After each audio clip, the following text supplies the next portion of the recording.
guys, welcome back to another episode of the Spare Room Talks, episode number 8, and today we have a very special guest, Mr. Rory Kelly in the house. Thank you. How's it going? Welcome, sir. Thank you very much. Good Welcome to be the here. show. Welcome to the show. Looking forward to it.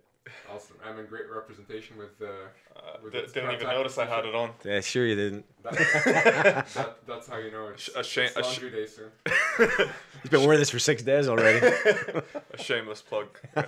Do it. Oh, Rory, for the folks that may not know you from before, a quick one minute intro of who you are, what you're about. All right, who I am, what I'm about. Where do I want to start? So my name's Rory. Work for HubSpot. You and me, we're old work colleagues. We were together for a couple of years at HubSpot. Digital marketing strategist down at HubSpot. Do a little bit of food blogging in the spare time. A little bit of music. A little bit of longboarding. A little bit of podcasting with you wonderful gents. Looking forward to sharing a little bit of insight into some of the bits and pieces that I got up to on the blog with you guys today, and maybe some hints and tricks and tips around content strategy, blogging, that sort of stuff. All the keywords. All the keywords, yeah. Key phrases. Yeah. Keyword strategy. So you've also won congrats by the way for winning the blog awards. That's amazing. Yeah, thanks so much. You guys heard about that, yeah? I think it made the national press. I'm pretty sure it did. No biggie. No, not at all. So is it officially the Bicycle Thief, or is it Rory Kelly Cooks? So that was the thing that I kind of fought with at the start, and I'll be brutally honest, I wasn't exactly sure how the whole title of a blog worked and the URL structure, so I sort of bought RoryKellyCooks.com, okay. But it doesn't really trip off the tongue that easily. So I also had this, I'll tell you the story about the Bicycle Thief, where it came from shortly. But I just like the ring to that for a blog. And I mean, it doesn't say anything about food, which the blog is ostensibly about. Mm-hmm. So the title of the blog is The Bicycle Thief, but the name is the URL is www.rorykellycooks.com. Yeah. If that makes sense. Yeah, it makes sense. Right. And what's the story behind The Bicycle Thief? So the name The Bicycle Thief, where it came from? Yeah. So that I can guess, but I want to get the record straight. So. Right, the record straight. This is something I lost count the amount of times that I was asked about that, and I always kind of kept it a deep, dark secret. I would never answer that question, and I think it was funny just to keep people guessing about it. Yeah. Right. I used to be a chef. I trained as a chef after university for a couple of years and worked in a restaurant in a professional capacity. And one morning, very, very late for work, very, very hungover, needs must, I was literally desperation to get from where I was living to work, which is a good 30-minute journey away. Yeah. Very late, and it's a nasty day. And I had no other choice but to start walking to work, and it was getting pretty nasty. Walking through a housing estate, and there was this little girl's bike. Oh no! Propped up against the wall. This little pink bicycle, basket on the front, stabilizers.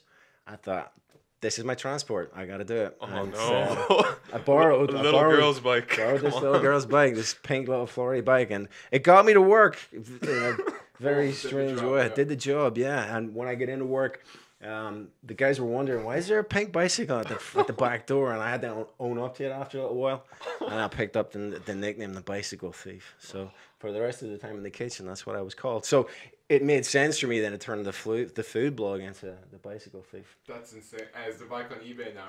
It's still, yeah. I should have kept that damn thing. Yeah. Did you ever return it? I did return it. I made a point. Yeah. Well, it wasn't. If it was down to me, it still would have been outside the back door of the kitchen. But the head chef demanded that I bring it back. So she actually took her car. We threw it in the back, and we really sneakily pulled up to the house, and I took it out and propped that against the wall, and so off we went. So oh my God. yeah, that's not as bad then. No, she got it back though. Well, I presume it was she had owned it anyway. But that was it. That's the story of the bicycle. If I was a bicycle thief. Okay, and so now going into the actual blog, the Bicycle Thief. Yep. Like, how did you? Here's the thing. Like, if someone wanted to start a food blog, I don't know the first thing about food. I just come when it's ready. Right. But like that's probably one of the most competitive busy spaces out there. And obviously it came from a passion that you had. But even thinking about this, you've obviously been doing this for a good couple of years. Mm-hmm. How did all this start? So, I mean, it was necessity more than anything else. I mean, I always had a passion for food when I worked in the kitchen. I took that with me when I left the catering world. And I would be furiously writing recipes down in a little notebook in the kitchen. And, you know, my writing is terrible. I'd forget half of the recipes and half the ingredients, and this book was in pieces. And I'd always been intrigued with the web and the internet and how to kind of record sort of content. I just thought, well, good idea. I'll put a blog together. And it was literally just a repository of recipes for me. I had no designs in really pushing it out there and getting traffic and getting audiences. And it started off really basically. It would be a really bad photograph and a crappy little digital camera, and then just a recipe. Nothing more than that. No real content behind it. And I did that for about a year in that really basic form, purely for me. And then people started asking me about it. People in work, friends would ask me about it. And they said, can you send me a link to that recipe? Or how did you do this? How did you do that? And then that's really where I started to get interested deeply in it. And this is maybe 9-10 months into me, recording that content. Because up until then, it was just you doing it for yourself. That was it. Having it as a yeah. Just me. That was it. I was the only eyeballs on this thing. And like I would look into the stats in WordPress, and it would just be algebra to me. It meant nothing to me at all. It was these numbers. So I had no context there whatsoever. And then I started putting a little bit more substance to it. So where the recipe might have come from, or what was happening in the day that I was cooking it, or where I got the produce from. And I had a real deep passion for making sure that everything I cooked with or bought came from a butcher's or a fishmonger's, or came from a reliable source. So I kind of went that direction with it. But it was born out of a real passion. But it was only whenever people started showing an interest in it and asked me questions about it. Oh, there's something in this thing. And that's where I kind of started to understand the dynamic of really what websites are all about. So I started talking to that audience, but in a really basic way. And it was, as you said, it's a really competitive market. So millions of food blogs out there. And it's a really disheartening thing, because then I started searching for other food blogs and then other social media food bloggers. And you go, bloody hell, there's so many. Well, how can I even attempt to try to compete or get my voice heard out there? Right. And that's the one thing that I started to really think I wanted to do, is have that voice heard. So what needed to happen was finding something different to say outside what everybody else was saying, but still maintaining that core central topic, which was the food. Definitely. Yeah.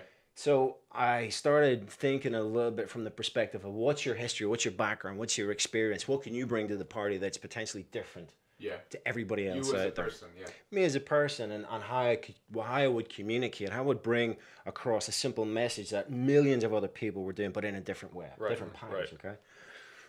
That brought me back to the time that I spent working in the kitchen, which was the better part of 2 years. So then I always remember telling stories to friends and family about the time I was in the kitchen, and this happened and that happened and the other thing happened. And when you're a chef, and if there's anybody that's a chef listening to this, they'll know all about this. A chef life is bananas, right? There's a lot of stories. There's a lot of stuff you can't talk about. And there's a lot of stuff that's really funny. So when I started writing about stories during my time as a chef, and then I would connect that with the recipe or connect that with the food. And that's where I started to really think there's a connection here. And I noticed that more and more people were asking me about it. And more people were interested in that particular story. And then the recipe was secondary to it. But the other thing that really hit me was the fact that it made me laugh. Like I would think back to these stories and I would giggle my ass off writing this. And that was the hook that I needed to really ramp things up a bit. And so moving from maybe writing one blog post every month or 2 months to then really diligently having a target. And I would write out some of the reminiscings from the time as a chef and connect them to particular recipes or food that I would write about.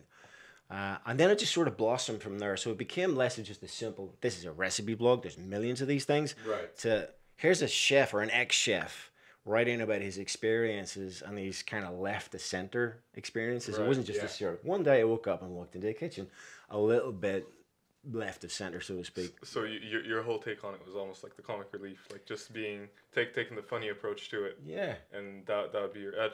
But it's interesting enough because you said that a lot of what you'd be talking about would be memories of things that happened to you that you look back on and it'd be really funny. But I guess, how did you go about yourself, and what advice would you have for I guess planning the type of content that you'd be creating down the line, especially if there's a story or like you're depending on some sort of originality to it. Yep. How did you go about sort of planning that, and would you have any advice for people? Sure, yeah. Same. That's a good point, Yeah, the planning is a big one. And especially when you get to a point where you're passionate about what you want to talk about and you know you want to do it, you can go off in millions of different directions. And before you know it, you're not actually doing anything. So planning is a really important aspect to it. So as I said before, I mean, what I'd sat down one day was literally to plan something out. And I would write down just notes about subject matters. I mean, literally scribble these things down. I could be on the bus. I could be walking in the street. I pull out my phone. A brain dump. dump. Start with brain dump. In your case, would you start off with the story or with the recipe? I would start with the story. Okay. So the recipe would follow it. I mean, I pretty much connect any recipe to any story, really. Right. So it would literally be a brain dump. I remember listening to a story that I think it was either David Bowie or Bruce Springsteen had said that no matter where they were, what they were doing, a lyric or a series of lyrics come into their head, they would write it straight down, forget about it, and then come back to it, and that would be the basis of it. And they could piece it together later. And they could piece it together later, yeah. So the planning was basically that. It was a brain dump of everything that was in my head from that time frame. So advice in terms of anybody starting out that direction in terms of content, strategy, and thinking about it would be brain dump. Fire everything onto a table and never stop. Don't think anything stupid. Don't think anything is not worthy, because these things can sort of blossom and take different directions and throw stuff up that you never thought you might have had before. And then piecing it together that way as a start point. That's actually very interesting that you said that, because I feel that I don't want to get too philosophical about this, but I think we like philosophy, let's do it. No, but I think like most interesting or beneficial decisions that people would like come about themselves would happen subconsciously. Like you'd get a random idea. For me, like, you know, whenever I'm showering, like I get the best ideas, or just randomly a burst of ideas. And I definitely agree with you there that actually like recording things like that as they happen makes all the difference. Like the other day, I remember I had this sort of note app on my phone, like the Google Keep thing. And for the last few years, whenever I'd go to an interesting talk or just an interesting meeting or anything, I'd just write like 2 sentences or 1 line or a quote or whatever it is, add it up, and then looking back on it, I had like thousands of words, just lines, and they adding up. Just going through it, and I'm like, wait a second, a lot of this is actually may seem simple at the time, but just reading it again out of context actually helps you a lot. And a lot of times, like, you know, you add all this stuff together and it becomes a third thing, you know, that you couldn't even come up with. I mean, it's amazing. You're kind of giving yourself a lot of ammunition, and I mean, we think about it like content really is that. I mean, it starts off real small, and then you can just add to it and then add to it. Right. And again, like, I mean, you look at, if you create a piece of content, a blog post, I mean, it lives forever, but it can also be molded, and it can be changed, and it can evolve. And we think about repurposing, repackaging, and reconstituting content. I mean, if the end result of that is to share information, if you get to the point in different ways, in different packages, you know, it still is valuable. So, I mean, I might have 3 or 4 different stories from that time, but I can package them up in different ways.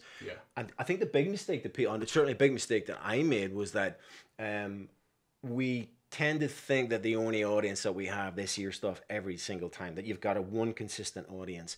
And web audiences are transient. They're really transient. So if I have 10 people who looked at the blog yesterday, then those 10 people might not come back to that blog for another month or 2 months or 3 months. But there may, in that interim, been 20, 30, 50, 150 people brand new that have come past. So you're always on, and it's consistently open for you to say maybe the same thing in a different way a couple of different times. And I think that's a big thing that people get worried about. Right. You know, repeating themselves. You know, Ileana was here recently from HubSpot as well. And shout out to Ileana, a rock star. Shout out to Ileana. And she obviously has, you know, a very successful blog as well. And she was saying that she thinks of it in terms of layers, if we understood correctly, where you would add 1 layer of audience, and then you would start to now appeal to a second audience as well. And for her, it started off as, you know, as simple as just targeting, let's say, PR students at the beginning. And then from there, it became, you know, agency professionals, because she started to work more with those people. And then it, you know, evolved more and more from there. Did you find that it was something similar to where you were adding kind of audiences and layers, or do you find that it's just, you know, how can I create something that will appeal to different people regardless of any particular structure? It's just a matter of making content that's universal without necessarily hooing You made that word up. Almost there.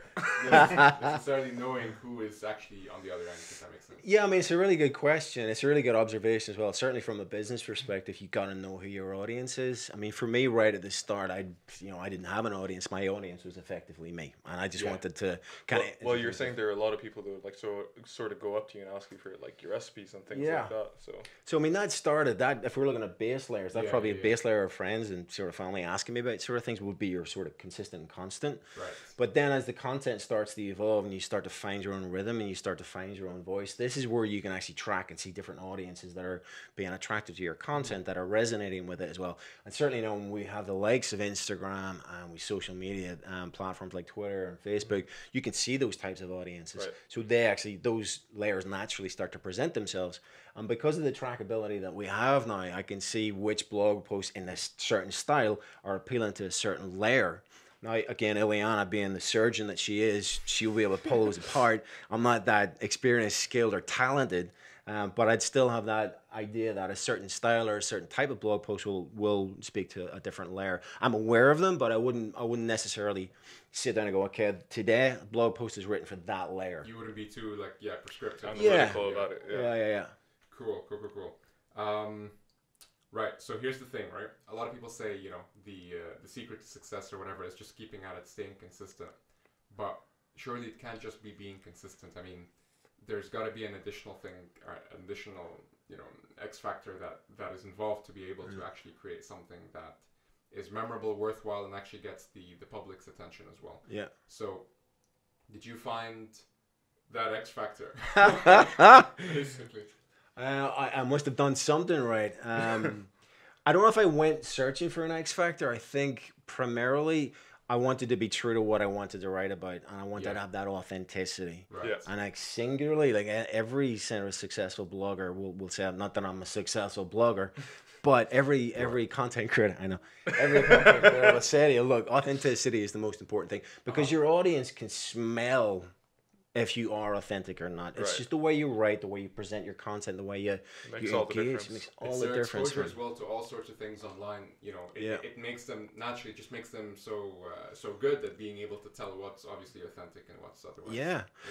It's the authenticity, and on top of that, I think it is something different. And I know this is the kind of holy grail of it. So how do you be different in a room full of the same 100 people? It's not easy. I think it's knowing your competitive marketplace. It's knowing what's out there and not doing it. And again, this is something that, you know, it's not as easy as it sounds. But it's when you find that kind of particular niche or how you present what it is that you're saying, that's the different bit. I mean, there's millions of bloggers out there, millions of food bloggers, thousands of them in this country. And I asked myself the question, well, why do you stand out? Why did you win that award? What makes you so special? And I think it's the very simple juxtaposition of the common thread between me and every other food blogger, which is foods and recipes, but how I present it. Yeah. Which is very, very different from your typical food blogger. Right. My blog content is pretty irreverent. It's not for the under 18s. But it's something that everybody could probably resonate or relate to a degree. Yeah. And it's kind of...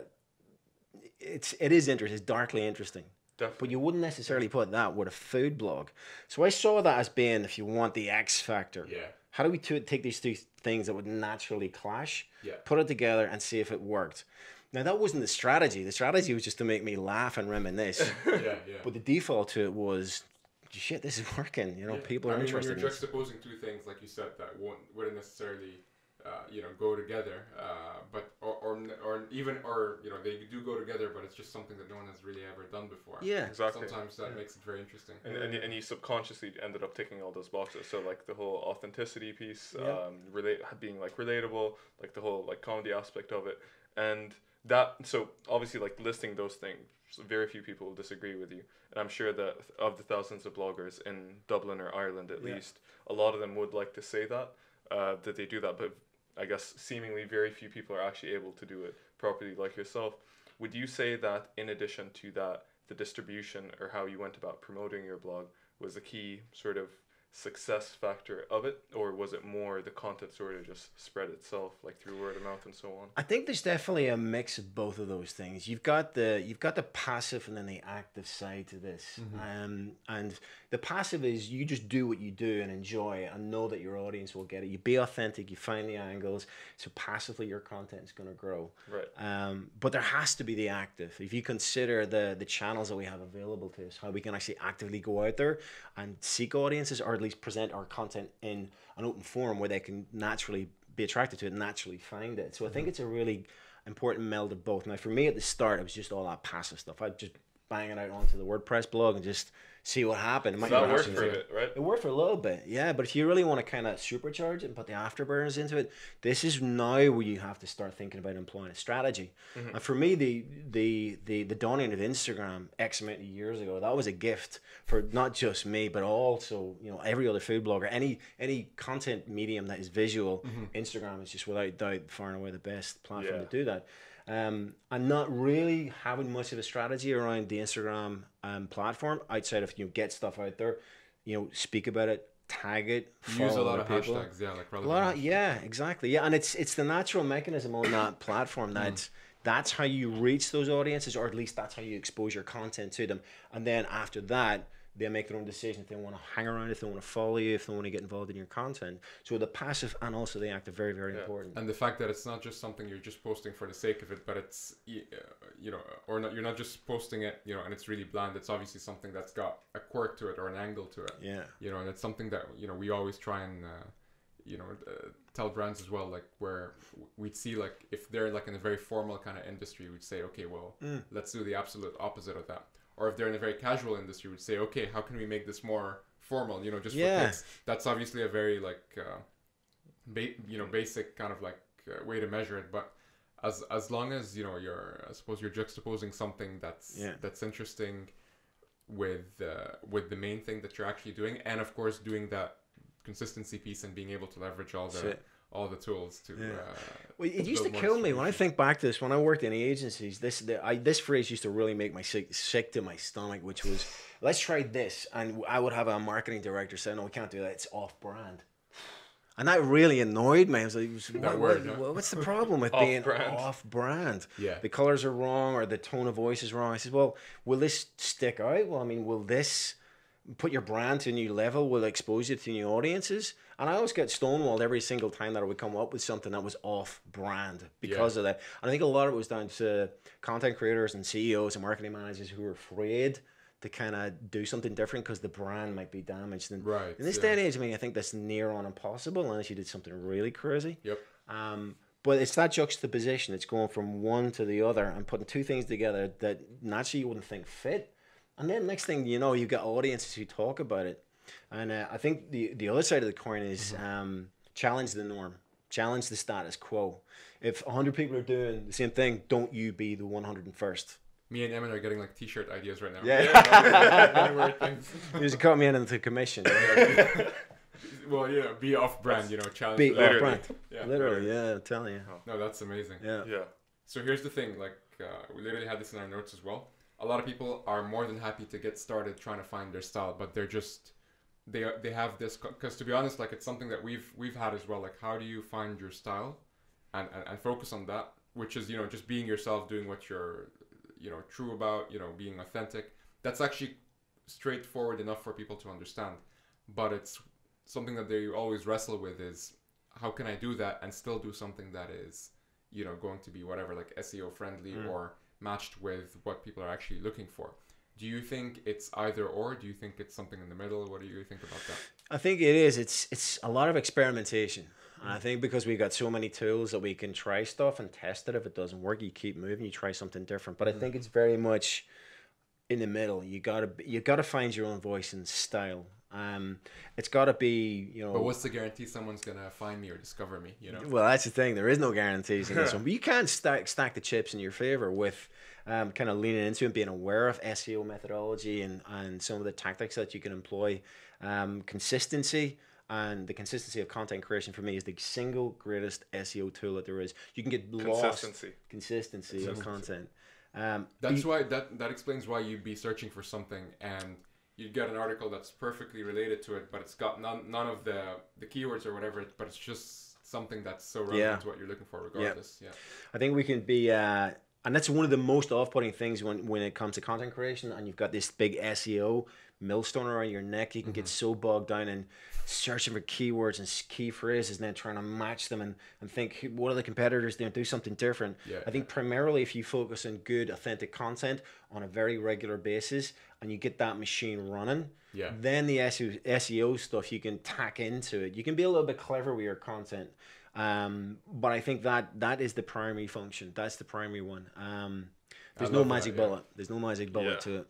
That's amazing. There that means you should just stay true to what you're actually about and building, and that's going to naturally build its own audience over time. One of the agencies that I worked with, I mean, we had a team of 4 content creators, and they would create the blog. The agency grew out of a blog from someone's bedroom, and the reason that they did so well wasn't that these guys were all experts in SEO and they were wizards in these dark arts. It wasn't. It was the ability to fire out maybe 2 to 3 blog posts per day over the first 6 months of the life cycle of this agency. And it was, you can't ignore that sort of action, and Google can't ignore that sort of action. It's just ringing the dinner bell. But it was authentic content, and it was regular, and it was useful content. And it was just very slightly peppered with a little bit of SEO strategy. And back then, 6-7 years ago, keywords may have been stuffed in a little bit here and there, but that wasn't by any means the main kind of success factor. Absolutely not. No, I mean, it was the fact that we had something to say. The content creators in the agency really had something to say, and they had an unlimited supply of content because this was all around marketing and social media. So there was never going to be a dry up of content. Right. But they were astute enough to know that if we punch out maybe 2 to 3 articles per day, like these were only 400, maybe 500 word blog articles. They weren't by any means monsters, and they would get them out there on a regular basis. And that search engines can't ignore that sort of levels of activity. But I guess being devil's advocate here, a lot of people sort of would procrastinate the whole blog writing thing or delay it purely because they're trying to perfect it, perfection is always the enemy when you're trying to get things done. But at the end of the day, obviously it's about finding a balance, as with everything in life. But if you are just focusing on volume and putting out content, will that still work for you even if you're not able to sustain the same sort of level of quality? It's a good point. It's a really good observation as well. But I think the one thing that plays in our favor is that we can revisit content that we would probably deem to be less qualitative than today. So if I punched out something, let's say a month ago, and I look back and go, "Ooh, I'm not sure I should have put that out. That's it's pretty subpower," because the audience who looked at it may have been pretty much gone at this stage. I can pull that out now and learn from it and sort of revisit it a month later, 6 months later, repackage that content and push it out again. So it almost gives you more data to sort of work with to improve. I mean, I do that quite regularly. Yeah. I mean, the big question that I get asked constantly is when do you run out of stuff to say? It's it happens regularly, it's like... It's kind of like a muscle, you're not... you actually get better with time. It's like you're the fucking Terminator, You're only getting stronger with time. You're just getting better and better the more you do it. So I think there's an evolution to that as well. Yeah. As well, I guess if you're posting so much and one of them flops, it doesn't really count in a sea of... because you'll be back again tomorrow or next week. That's it. And people get so brokenhearted. It's the really ironic thing about blog content creation is the fact that you could write a blog post and agonize over it and spend a week doing it, and you're happy with it. At the end of it, it's the best blog post you ever put together. Yeah, one person. Yeah. Right. You push it out there and you get nothing. Nobody even blinks an eyelid at it. But then you push something out, you just rushed it together in the toilet, and next thing, bang. It goes viral. It's the most impressive blog traffic you ever saw. And you're sitting going, how the fuck did that happen? Yeah. And there's no answer to that question because there are so many variables out there that can affect this. The takeaway from that is you push something out and it doesn't get the traffic you expect. Forget about it. Move on. Do the next one. We can always repurpose it. Correct. Repurpose, repackage. Yeah. I love that. Okay. Any parting advice or thoughts for folks who are trying to build a memorable brand for their business? Because the thing is, if you're a small company, chances are the brand really does come down to the folks who are running the whole show. It really does come down to those personal brands, and you know a thing or two about that. So what are some things that maybe we didn't even discuss today that you think people should have in mind? I think knowing first and foremost that if they're entering the digital ecosystem, that this is a prerequisite. They have to have a voice.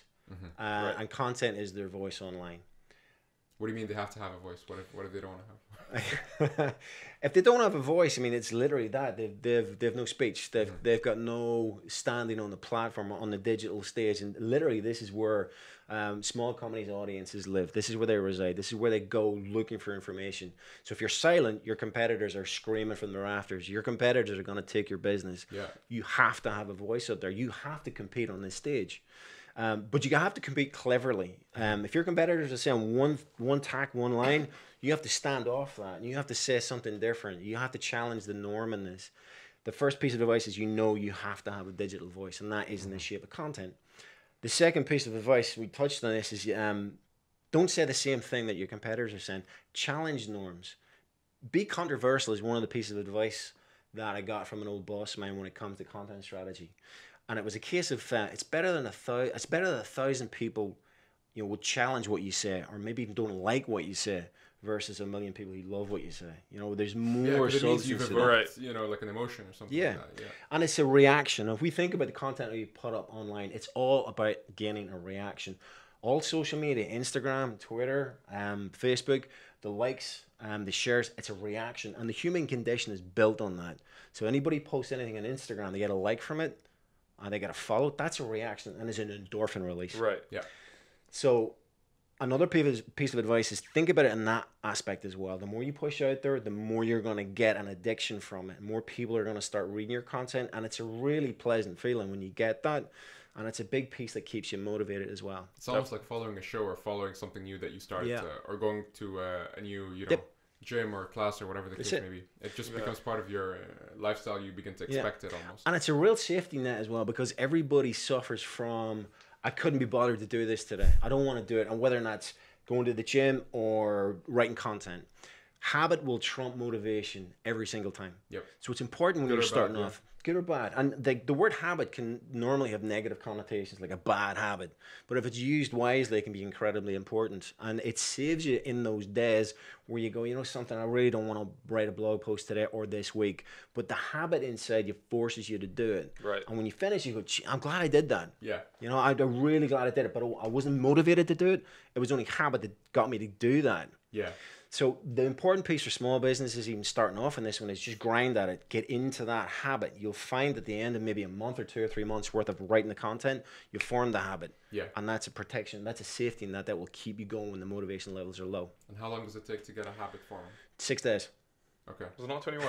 It's not 21? 21 days. Who knows? It's 21 days. It's know. insane. You got to practice them like 10,000 times in order to... 10,000 hours. 10,000 hours, yeah. That's bullcrap. Yeah, it probably is. I don't know. There's so many takes on it. But like, say for you, for example, did you ever have a period where you're like, where you actually lost motivation? Yeah. And you stopped posting for a while, but then you came back Yeah. and now you developed the habit. It actually happens quite regularly, where there are periods in time where I just go, and even the habit doesn't push me. I'm not feeling it. Yeah. And I can afford to do that because I'm a social blogger. It's not a business. I'm not building a brand here. But if I was, I would make sure that habit was so locked in that no matter what day it was, there's always going to be a piece of content that's coming to support the business. Yeah. Because I would look at it from the perspective of that blog article, that's worth dollars in our bank account. It really is. That's how important a content strategy for small business is. Mm-hmm. Big time. Definitely. Rory, thank you so much for joining us today. Thanks for having me, guys. Forever, but we're conscious of your time. Thanks so much for joining, and we'll stay in touch. Thanks, guys. Thanks.